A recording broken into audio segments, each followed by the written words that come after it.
Hi everybody, this is Ryan and this is week 5 of Curriculum and Evaluation. I'm so excited to get to continue this journey with you. And it's hard to believe we're over halfway. We're into week 5.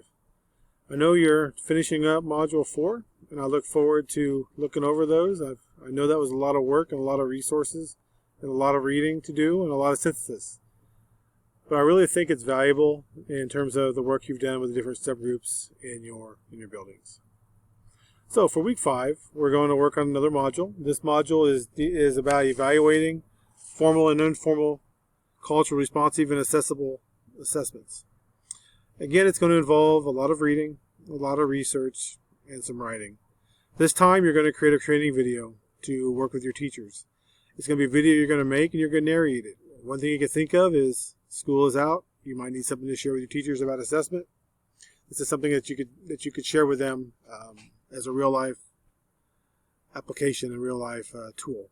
And again, when you do these classes, it's really about the research you do, but it's also about the projects that you make. You need things that you can talk about when you get interviewed for a building leadership position or an instructional coach's position or anything where you're moving into a leadership role. You want to be able to talk about real-life applications, and that's kind of what these modules do. The research tells you certain things, and the nice thing about synthesis is it's really about looking at multiple sources and seeing what they say and being able to synthesize them to either support or not support certain opinions and ideas. So again, this module is more of that. You're going to look at the differences and similarities between assessment and evaluation. You're going to talk about effective and ineffective assessment of student learning and well-being. You're going to talk about assessment practices that are culturally responsive and accessible for each student. You're going to talk about formative and summative assessments of student learning. And you're going to talk about approaches to coordination among assessments, instructional improvement, and educational delivery. So basically, you're going to create a video, a training video, that you can share with your staff. You're going to use research to evaluate the quality of formative and summative assessments. You're going to talk about implementation of formal and informal, culturally responsive, and accessible assessments for student learning. You're going to talk about interpretation of data for formative and summative assessment. And you're going to work on to cultivate capacity to improve instruction based on analysis of assessment data. So again, you're going to make a video, you're going to synthesize the sources, and it's going to be something that's going to be a product that you can use to talk about assessments and how they are culturally responsive. Now, as we kind of look at the module a little bit, again, you're going to talk about synthesis. Again, that's combining of sources to support an opinion. When you look at research, one source is usually isn't enough. You need multiple sources that support an idea. We're going to give you about 16 of them. You're more than welcome to do further research because once you dig in, it's going to take you down many different trails. You're going to choose a tool. It can be a free tool. I like Screencast-O-Matic, but you can use anything you want.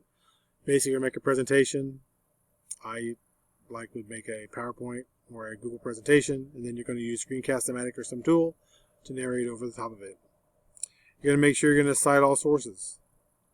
You're going to make sure you include at least one graphic on each slide to illustrate or to connect to the points you are making. Your video should be informative and factual. And one thing I did want to point out from one of our last videos is please don't read your presentation.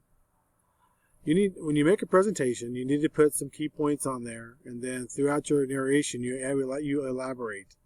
Not everything you're going to say is on your slides. You need to be able to put the key points on there and elaborate and add more to it. And you should bullet your information you do put on there. Remember, you only have 15 minutes at the most. If your presentation is more than 15 minutes, you've done way too much talking. Keep it down to 10 to 15 minutes. Keep it short. People don't want to watch a 20-25 minute video. So, once you make it, make sure that you provide narration. When you're done, post it to the Currents or Classroom Currents site. And don't forget to do your standard correlation information, where you talk about standard correlation, your relevance, and your reflection. Again, I realize that takes more time, but it's important to understand how the standards relate.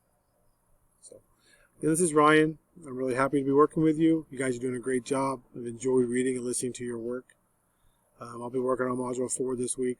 I should get it done hopefully by the end of the week. So, And this Module 5 is due on Sunday. It's due on Sunday, the 20th. So, good luck. If you need help, let me know. Talk to you later.